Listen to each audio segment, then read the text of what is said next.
I've seen a few people online asking how to go about rigging a piston in LightWave, so I thought we could take a look at setting that up.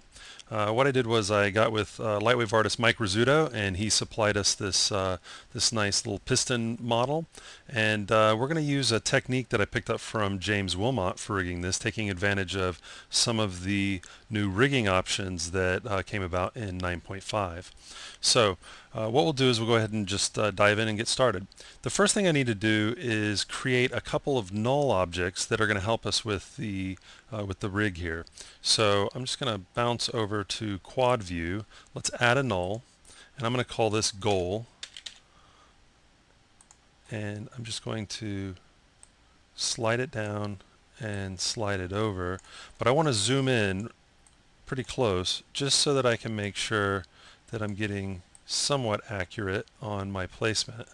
I want it right in the center of this. And let's take a look here, and that's going to be good there.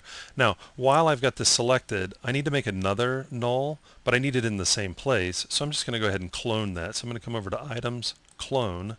We just want one clone, and then I'm going to rename it so that I don't get confused, and I'm just going to name this Connect. Okay, so now we've got our nulls and we've got all of our pieces. We just need to do some parenting. Now I could go over to the motion options panel for that, but I'm just going to head over to the scene editor. And let's see what we have. So the piston head needs to be the parent of the arm here. So I'm just going to drag, left click and drag the arm to the head, and now it's a child of the head. I want the connect null to be a child of the arm, so I'm just dragging that over there. And I want the goal to be a child of the base here, so this item here.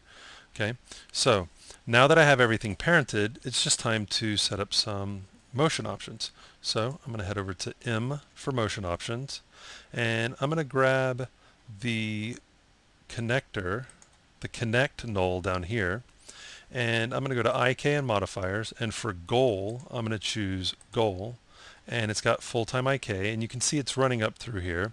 And so then I'm going to take the arm, I'm just going to select the arm, come over to controllers and limits, and for rotation, I want whenever I rotate this base in the bank, I want it to affect this arm. So in bank, I'm going to set that to inverse kinematics.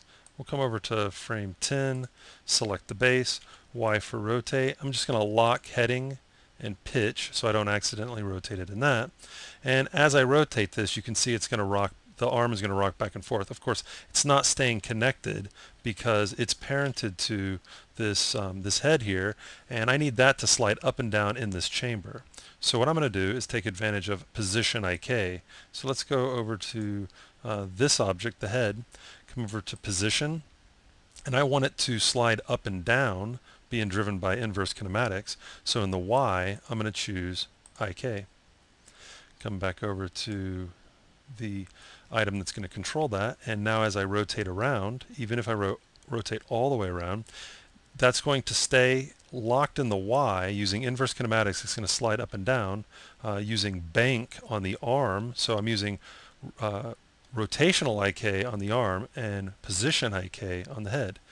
So there we go, a nice little piston rig set up easily with some rotational IK and position IK.